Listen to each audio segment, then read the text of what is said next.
Welcome to Roots and Branches of Lehi, the podcast where we get to know the faces, stories, and lives that make up our community.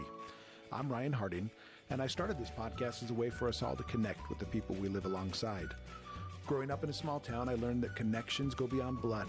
They're built through shared experiences, friendships, and the moments we celebrate together.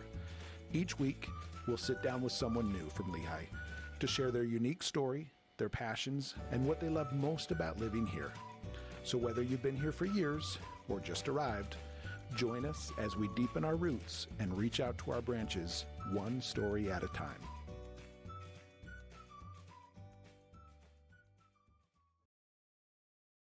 Welcome, Jared Peterson, to Roots and Branches of Lehi.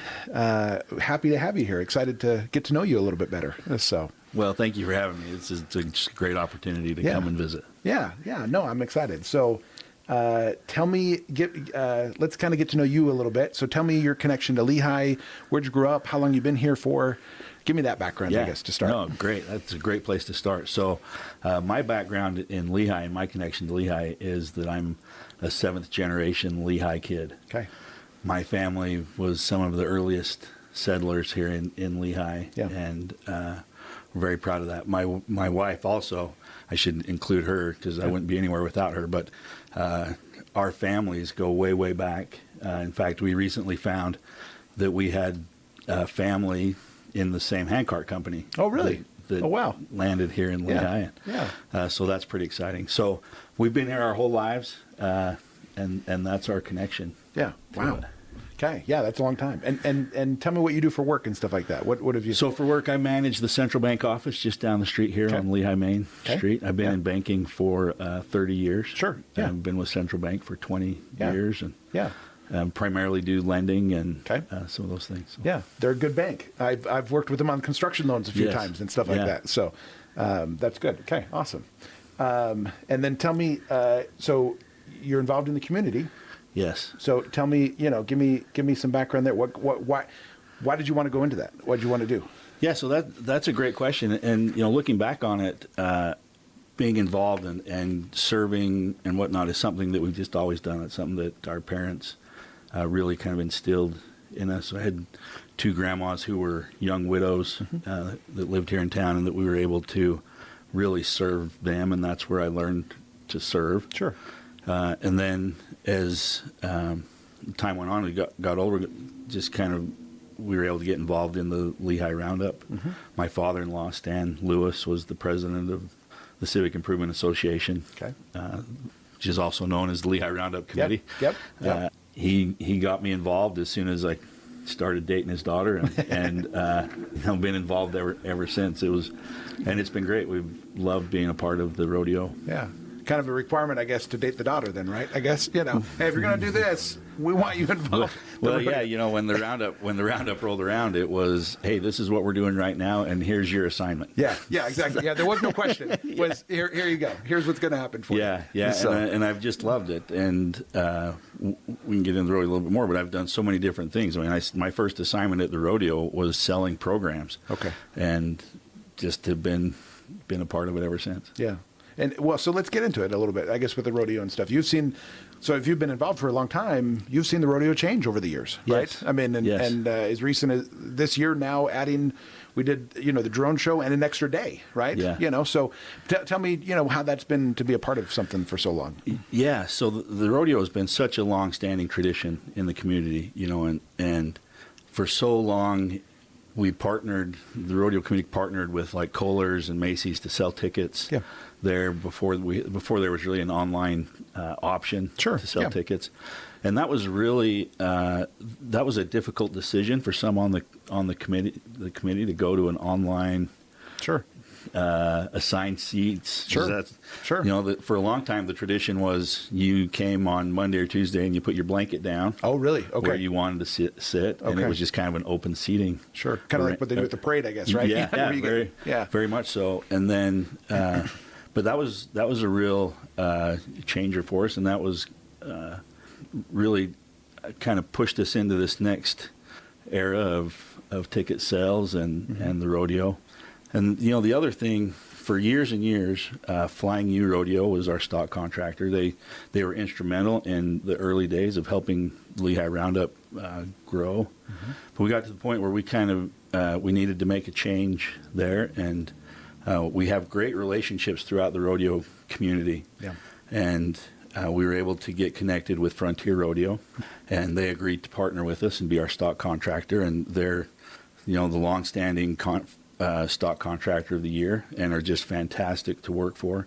And that was a real game changer for us also, because the Lehi Rodeo, every rodeo kind of tries to distinguish itself in however they can. And we made a real conscious effort that we wanted to be fast, and we wanted it to be a lot of action and just super entertaining. Yeah. And, one of the committee members will say, you might have bought the whole seat, but you only need the edge. Sure. Right. Sure. I like that. So that has really helped, and that really, over the last, 4 or 5 years, as we've had sellouts, which kind of became a new thing. All of a sudden, the rodeo was being sold out. Yeah.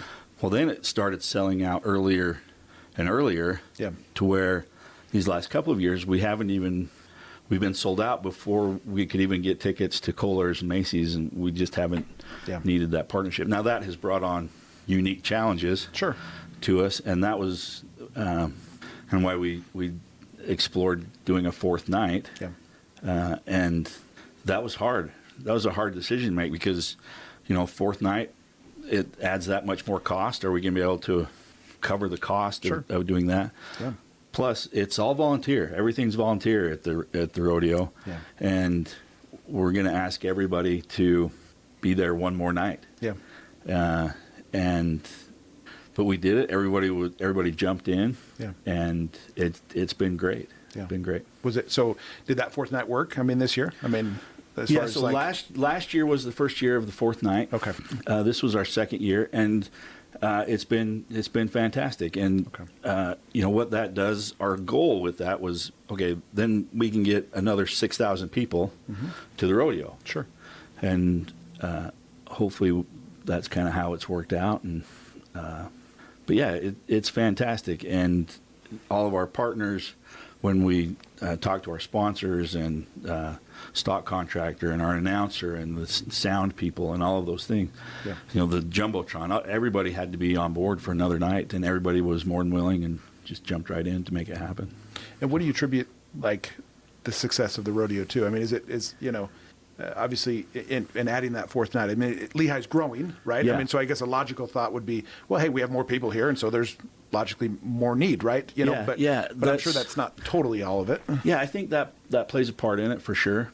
But I think we've done a really good job of just providing really great entertainment and family friendly entertainment. Yeah. And that's a big deal to us. A lot of people ask us, how come we don't participate with alcohol and some of these big sponsors? Sure. And it's not even a consideration. We don't want any of that. That's not the crowd that we want. That's not the rodeo that we want to be. And it's just a fun atmosphere. It's a unique entertainment, and we've done all that we can to keep our ticket prices down so that it's affordable, so that the family of 5 or 6 or 8 or however many can come. Which I would say it's very affordable. If anything, maybe you could raise it a little bit, I guess, if you wanted, right? That's pretty good prices there and stuff. So, and tell me your role, I guess, right now then on the committee and stuff like that. Tell me what you specifically do. So I'm one of the board members. So I have a committee that works with me. My specific assignments are, we do a cowboy hospitality area where we feed the contestants each night.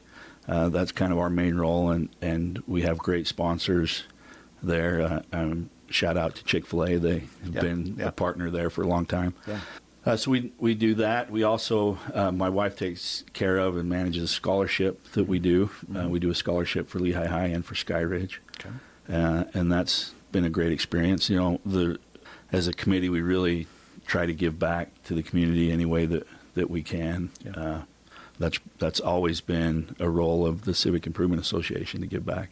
But then also, really exciting for us this year is we decided to do the drone show, and we took that on as a committee. And so my wife and I worked with the drone show group, and that was a lot of fun to put together. And we worked through some of those different images and whatnot, and they sent it to us, and we watched it on our TV, and thought, wow, that was amazing. I hope that we pull this off. And that first night, I stood there with the drone company owner, and that first image came up, and I thought, oh, wow, that's a lot bigger than I thought it was. Sure.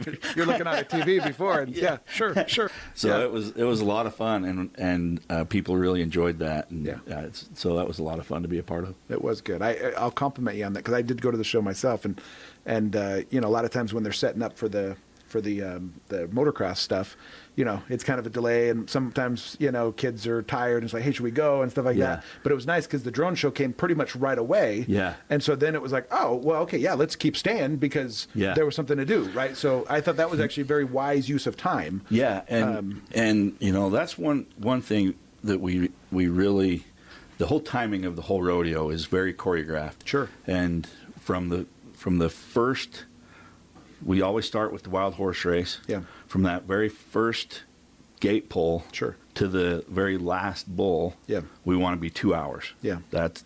And the stock contractor knows that, and he's keeping a clock and making sure that we hit that.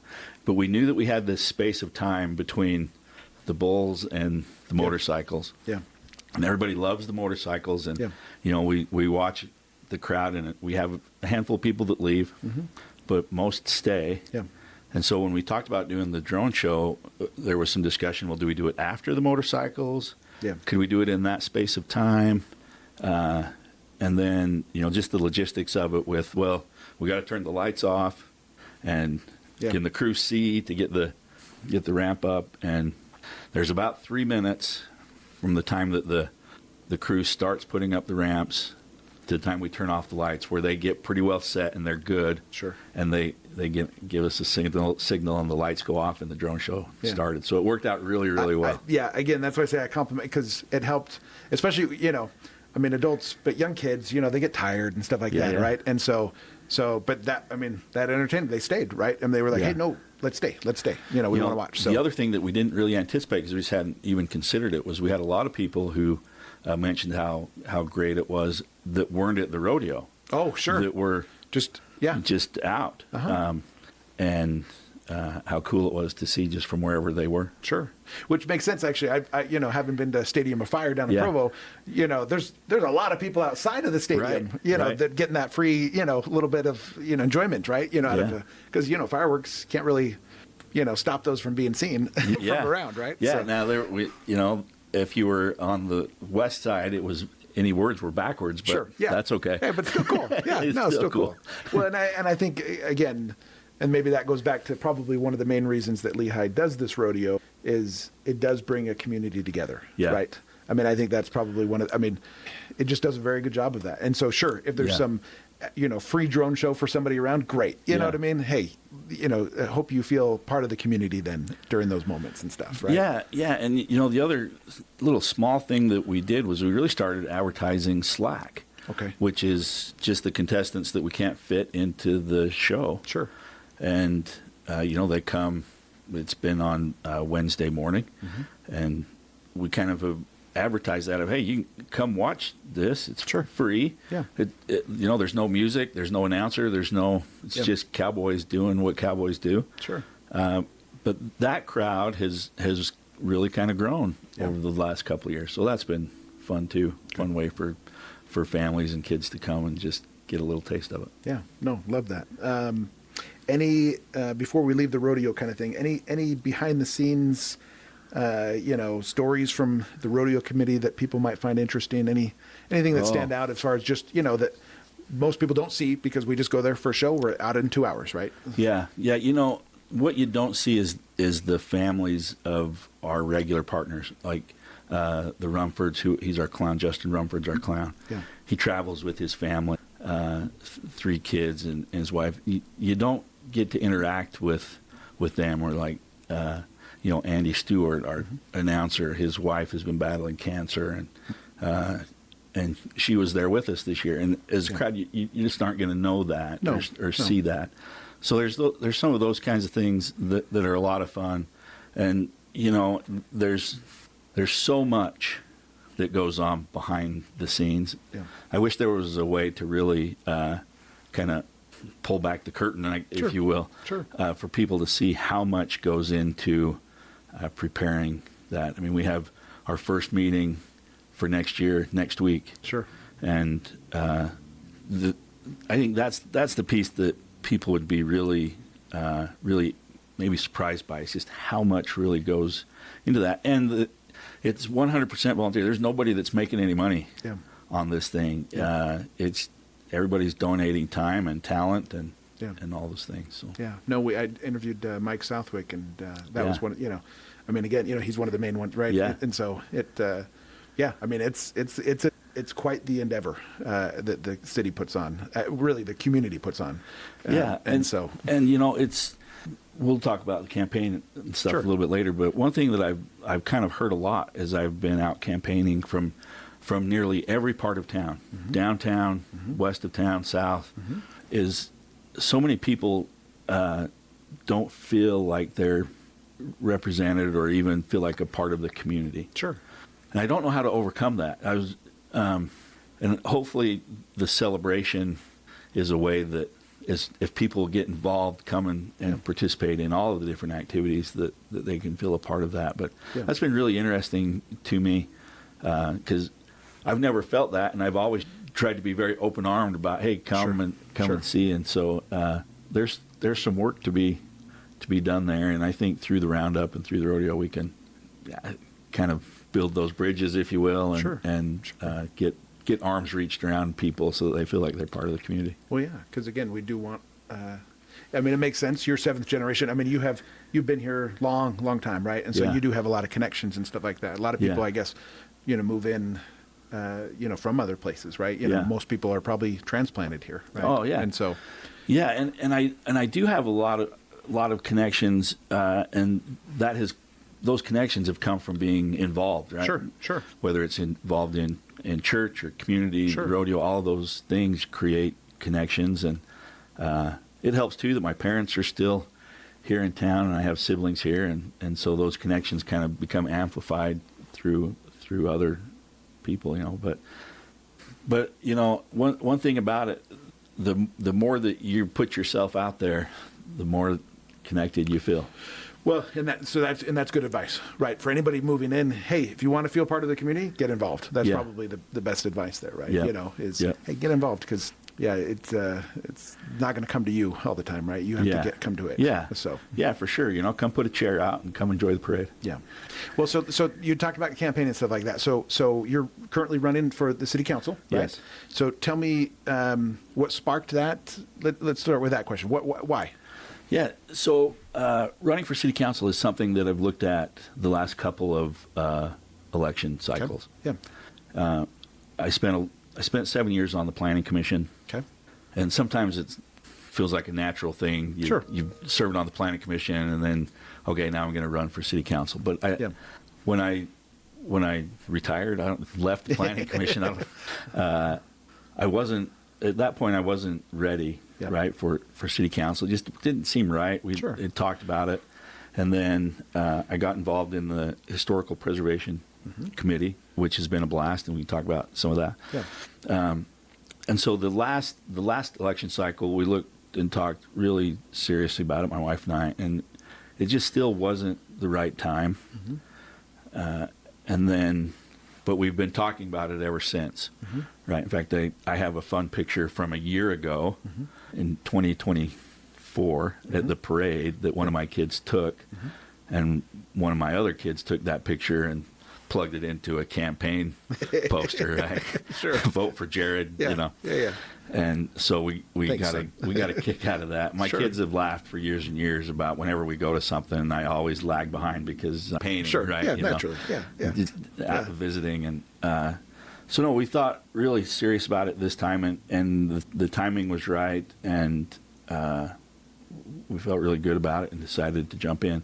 I'm not coming in with, here's my issue, right? Sure. We got to stop this. This one thing. Sure. I don't have that. Okay. I just have a great love of the community and a great desire to serve and to give back. Yeah. And I feel like I bring a lot to the table in being able to do that. Sure. I mean, I understand the history. I do have some connections, but those connections are all very, very professional and very, whether they be through community or through the bank or whatever.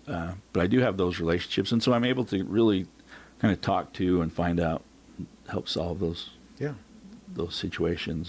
Sure. Which, because a lot of people, you mentioned, a lot of people do come into politics with, hey, I really want to change this issue, right? I'm so upset that XYZ is happening, right? So, and I like that. I like, obviously you've been here a long time. You've been part of the Planning Commission, which, there's some good people on that. Oh, yeah. And doing a lot of good things and, kind of not well known, either. I mean, because they're just working, just doing your thing, right? Kind of thing there. Yeah. When I was on the Planning Commission, we were looking at projects, most all of the commercial that's east of the freeway along the north side of Highway 92. Sure. Yeah. We were looking at that and improving some of those things. Everything to the west, Holbrook Farms, the Exchange, Cold Spring Ranch, all of that came through while I was on. And it was really, there were times that those meetings would go till 12, 1 o'clock in the morning. Wow. And we're looking at developments and proposals that are going to have an impact on how the city looks in the future. Yeah. And it's 12 o'clock in the morning. Yeah. And there's not anybody there. Yeah, sure. Except the group that's... It's just us. Yeah. And so you really had to think through, okay, is this the right thing for the city? Does it? But at the same time, does it meet the development? Here's the development code, and that's really what the Planning Commission does: is take the development code and the zoning laws and apply it to the plan. Sure. And does it fit? Yes or no? Well, we feel like it does, so we're going to tell the city council that we feel like it does, or it doesn't. Sure. But those are great. That was a great learning. Yeah. Learning space. Well, and so you don't have an issue necessarily that you're thinking about, but No. tell me, obviously Lehi is not without its challenges. Right. So tell me some of the top challenges you see in the next 5 to 10 years of things that, like, hey, we're going to need to address this. We're going to need to be involved in, having good people that are going into that. Yeah. So great question. And I'm going to come back to some specific things, but one of the things that I really feel like we need to fix is we've never, for whatever reason, we've never looked far enough into the future. Yeah. Everything has been on a 10, 15, maybe 20-year thought process. Sure. Yeah. And projections. Those are the kind of projections we've been working with. And maybe we haven't had really good projections further out than that. Sure. But right now, we have really good projections that show that west of Lehi, Eagle Mountain, Saratoga Springs is going to, build out is going to be somewhere between 500 and 600,000 people. Wow. We know that Lehi is going to be 150, 175,000. So the obvious biggest challenge that we have in Lehi is that we get to deal with all of the traffic. Sure. The growth out there. Yeah. So that's the biggest challenge, is how do we do that? Well, that's not something that Lehi alone can solve. That's a massive, massive challenge, and is going to take a coordinated effort from Eagle Mountain, Saratoga, from UDOT, from MAG, and very possibly is going to take some federal funding. So the biggest challenge there is there's a great plan now. There's lots of things kind of in motion. Yeah. And so the challenge right now is we need to maintain that momentum that we have in solving the problem. Sure. Right? If we lag behind, if we stop and take a breath and let that momentum happen, what's going to let that momentum go, then all of a sudden Lehi's not in the front of the discussion. Yeah. And I really worry about having Saratoga, Eagle Mountain kind of run over us. Sure. And get what they want and what's maybe not best for Lehi. Yeah. And right now, things aren't exactly the same as what Saratoga wants and what Lehi wants. So, Sure. So we have to keep moving forward in those discussions, and then do it in a way that protects Lehi's interest in all of those things. And I have good relationships with Eagle Mountain current city council members. We'll see how the election out there goes. Sure. I have a great relationship with Mayor Frost in American Fork, and so in my in my work, that's what I'm all about, is establishing relationships. So I know that I can do that, and I have a good understanding of some of these proposals. So that's really number one. That's our biggest challenge, Sure. and that's no secret to anybody, right? Yeah. That's it. Yeah. But I also believe one of our challenges, and also one of the things that can be a strength to us, is our open space, parks and trails and all those kinds of things. And I feel like the city's done a pretty okay job there. Over the last few years, the city's added several hundred acres. Yeah. Part of that's up at Traverse Mountain, where they were able to put some property into an environmentally protected zone, so it won't ever be developed, which is great. The city took on Willow Park from the county, and has that on a lease from the county. It's a 50, 75-year lease from the county, which is great. We have Miller Rhodes Park that still needs to be built. Yeah. We've got to find funding there. But I think the family park on the north end is a great example of something that can be done. It's a great facility with a lot of use, and we certainly have need for some baseball diamonds. I mean, look, we have 8 baseball diamonds in town for a community of almost 100,000 people. That's not so sufficient. There's still some need. No.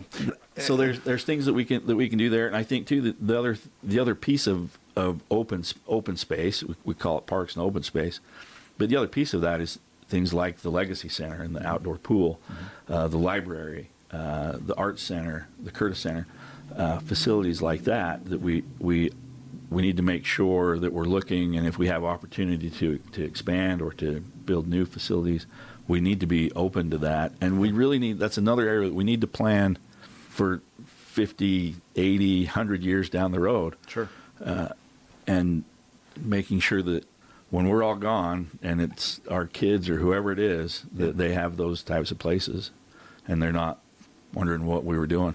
Cursing our names for, hey, why didn't you plan? You left us all this debt, or it's like a great piece of Lehi history is Wines Park. Ida Wines left that piece of ground to the city for a park, specific for a park, and it has withstood the test of time. It has not changed very much over the years.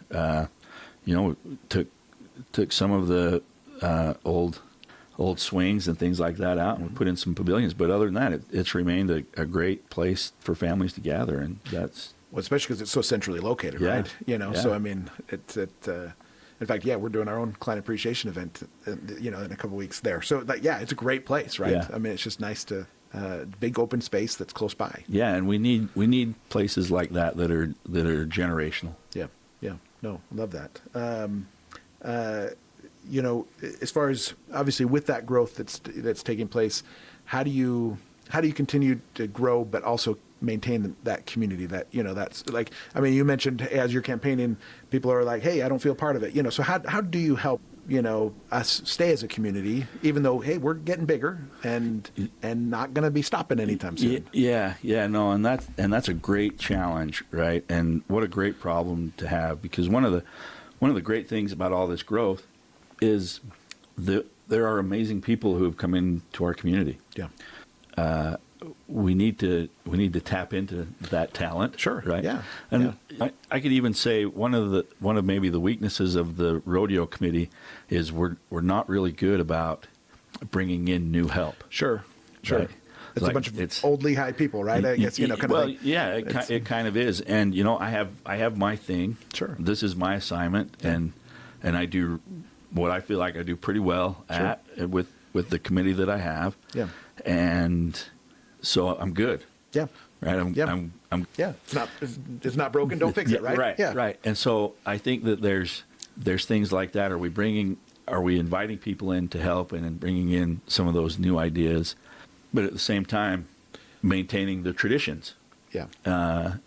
And I think there's opportunities there. I think too, I had a great discussion, I can't remember who with, about the roundup and parades and how do we get these other communities involved. And, this year they had the concert at the family park, which has always been at Wines Park. Yeah. And that was a change in tradition. And I know that there were some people that weren't excited about that. Sure.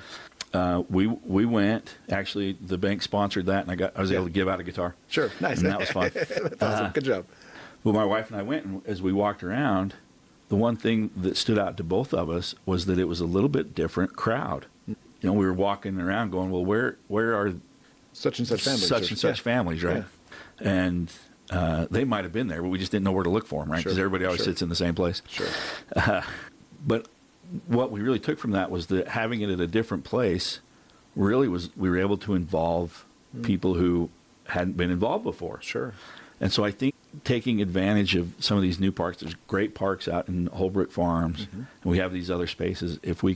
There's some of that community event that we can take to them, and then in turn, if they can, those communities can come to us for the parades and the rodeo, and we create those relationships. That's how you maintain the community. I really feel like if we can do better at taking the community, if you will, or the culture of Lehi out to the citizens in these different parts, and let them feel loved and invited, and you'll hear some random comments about move-ins and all the negativity of it, right? But there's just great people that were drawn to Lehi because Lehi is an amazing place. You know, the secret was out. Yeah, once Micron came in, all of a sudden the secret of Lehi started to get out there, and it's just boomed. And just because we've grown doesn't mean it's not still an amazing place. Sure. Yeah. No, I love that, and I love the park idea of moving it around and with the concert and stuff. I think that's actually makes a lot of sense. I mean, because when it's close by you, so that's going to invite some people that probably wouldn't have gone, and I don't know. I like that's a very practical way, I guess, of maybe kind of trying to do what you're trying to do. Yeah, and I know that Mel and her committee at the city were really, really worried about having the concert up there. Sure. They were very... Well, change is hard, right? Change is like hard. We've done it this way. We know it works. Yeah. And it's scary. And they were super, super worried about it. And it was fantastic. Good. So, yeah. I mean, plenty of parking, plenty of space, because it's probably a bigger park, I think. Actually, huge, right? So we went up there. If you follow me on Facebook, you've seen my little campaign videos. We filmed a little video up there for the campaign, and I stood there with my wife and kids, and I said, this isn't going to work for the concert. Sure. I had no faith in it. Gotcha. This is not big enough. Yeah. But then when we went and we're there, and I stood on the stage giving away the guitar, and I'm thinking, this is way more people than you get at Wines Park. Really? Okay. This is a big crowd. Yeah. And it's a little deceptive, I guess, with some of the it's kind of that amphitheater type of a setting. And, and it's a little deceiving as to just how big that is. Well, that's cool. I'm glad that worked out so well. Yeah, me too. Yeah. Good. Anything else as far as the election, or anything else on that area, as far as that you want to talk about on that part? No. I don't know when you'll air this, but we're coming up on the primary, and it's been such a great adventure for us to be out and meet with people and talk with people and hear their concerns. It's been so fun for me. Yeah. I've visited with a lot of people that I know, but I've met a whole lot of new people that I didn't know. Sure. And be able to hear their concerns that are legit concerns that, maybe in some way we can get those addressed or begin to address those. But it's been just a lot of fun. And I hope that the city will give me a chance to serve. Yeah. No, I think you do very well, actually. I think you do very well. So thanks. You talked to me about the preservation committee that you're on too. We didn't touch on that, but I'll kind of go back a little bit to there. Yeah. Tell me what that actually. What is the preservation committee? So that's a great question, and that's kind of what I wonder too. They said, "Hey, we want you to come serve on the historical preservation committee." I was like, "Yeah, sounds great. What do we do?" And the main function of the historical preservation committee is to review items in the designated historical parts of town. Which is this part of Main Street and part of State Street. Okay. And our central role is to, if somebody's going to do something, do an addition to a building, build a new building, change something on a building, those plans come to us. We review. We have no real authority. Sure. But we can just recommend to the applicant, to the city, hey, we feel like maybe this doesn't meet. It's really not historic, or hey, we're totally on board with this, right? Over the last few years, there hasn't been a ton of that kind of work to do, because there really hasn't been a lot of new building on Main Street, or on State Street. And it's just that little piece of State Street there, which I feel like, I mean, a little plug for me, I feel like our historic district on Lehi Main Street should really start at the roller mills, and it should go to the rodeo grounds. Sure. Yeah, I don't disagree with that. That's what I think. It doesn't right now, and I get pushed back every time I kind of suggest that, but that's okay. Keep pushing. But we were asked, excuse me, Laura Bangerter approached us and said, hey, can you help, can your committee help with the historical marker program? And I had the opportunity to sit down with her and see her vision for these markers, and I said, absolutely, let's whatever we can do to help you here. And so we've partnered with the Historical Society and the archives in this historical marker program, and it has just been fantastic. Yeah. So that's been our primary focus for these last couple of years, and it's just been so much fun to go through that process of identifying those places, putting together those few words that you can put on a sign, but then just learning about some of these places and the history of it. There's so much history here, but there's so many places that those buildings are no longer there. And this is a great way to memorialize those buildings, and just with this little marker. Which in the marker program, we've had, if anybody's listened to the show, they would know, but go ahead and just give us a brief description of what the marker program is again. So we've identified, right now it's 36 places in the city where these markers, which it's a beautiful marker. It's about, 2 feet wide and 2.5, maybe 3 feet tall. Very beautiful, well done, and has just a brief description of what's being what it is. And so we've just been trying to do 12 a year, and we put those up. And the other great thing, the fun thing, has been every time there's an unveiling, and Laura has an unveiling committee that does a fantastic job of reaching out to family who may have been involved in that thing. And everyone has kind of been a little bit different crowd of people, and they've just been well attended, and it's just been great to see. No, I know it's been a very good thing, I think, for the city, and I'll give a plug for Heather Newell too, who's done the pins, those pins and stuff like that. So she talked to us about the amount of time that she spent on individually designing each of those, which is pretty cool, I think. Again, which I'd go back to your point of, let's tap into the potential of many of these community members that are coming in, right? Yeah. Because again, that's what makes a community is, hey, you have a talent here, you have a talent here. Let's make something better together. Because, two banking guys, we only have so many skills, right? Right. But let's tap into that guy or that guy. I don't know. So then you're able to get, more, just a better rounded community, I guess, right? I mean, that's what makes up the body of our community, I guess. Yeah, for sure. And Laura Bangerter in the Historical Society, I mean, she's a great example of this. Started to become overwhelming. Sure. It didn't take very long after probably the second unveiling. It was obvious how overwhelming these unveilings were, because they were coming at we got to the point where they really starting to come at us. Sure. And she created a committee, and she reached out into the community and found people who were willing to help, and she just has a fantastic committee, and it's always a different person that kind of puts each unveiling together, and so hats off to her and in reaching out and really bringing people in to help. Which is great.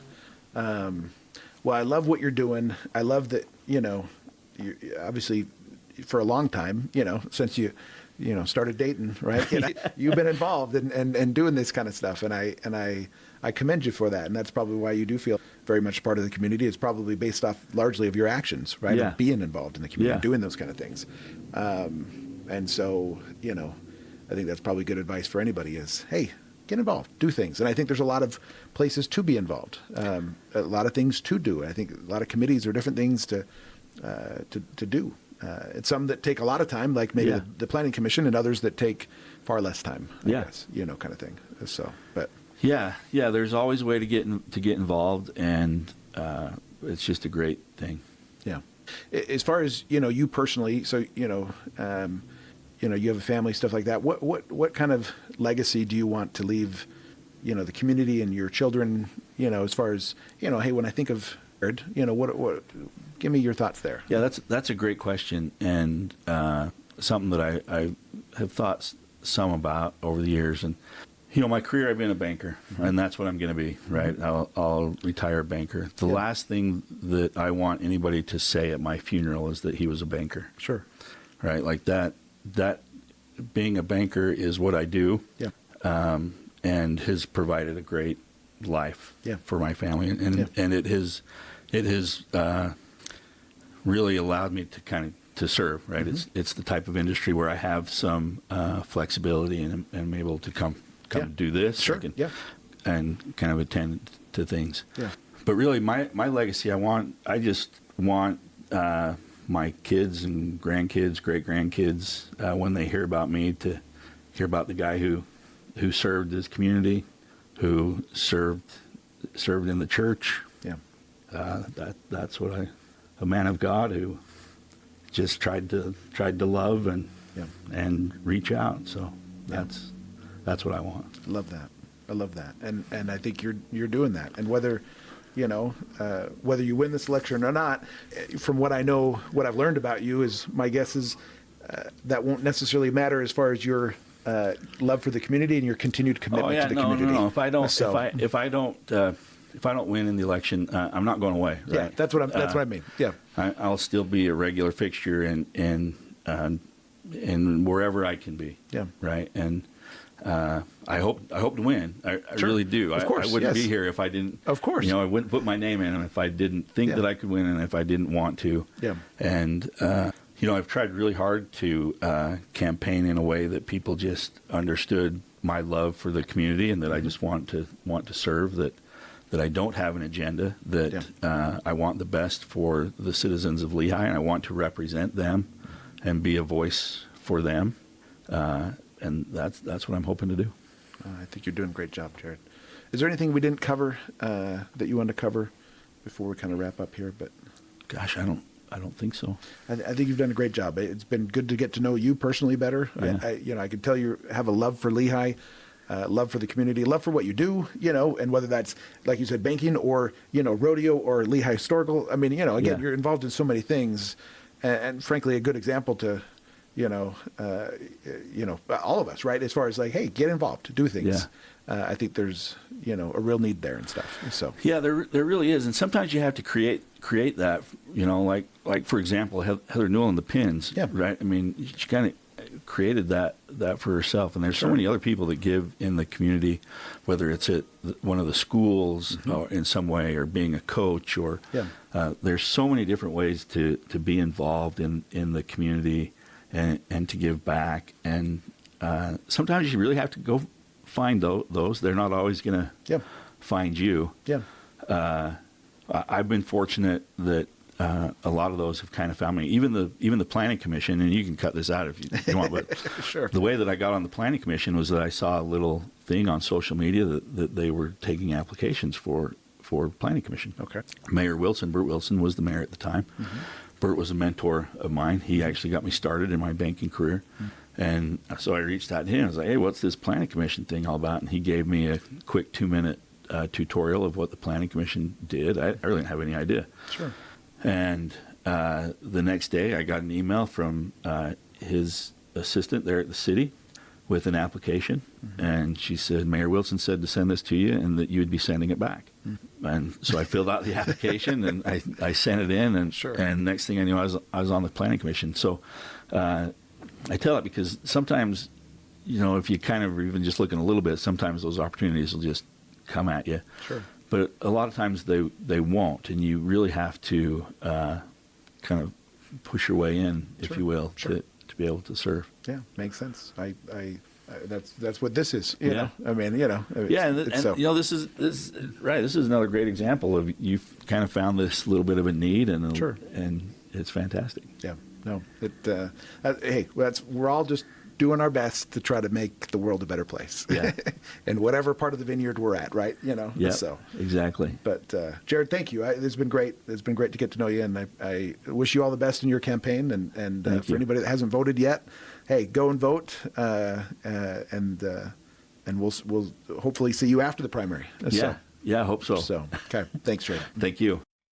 Thank you for joining us on Roots and Branches of Lehi. I hope today's story helped you feel a little more connected to the people who make up our community.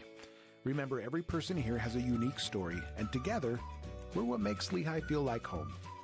If you know someone who would be a great fit for this podcast, please fill out the form in the show notes so we can reach out and schedule an interview. We'd love to hear from you. A big thank you to our sponsors, the Work Harding Home Mortgage Team and Play Harding Nightly Vacation Rentals, for supporting this show and helping us bring our community closer together. Until next time, keep growing those roots and reaching out to your branches. Take care.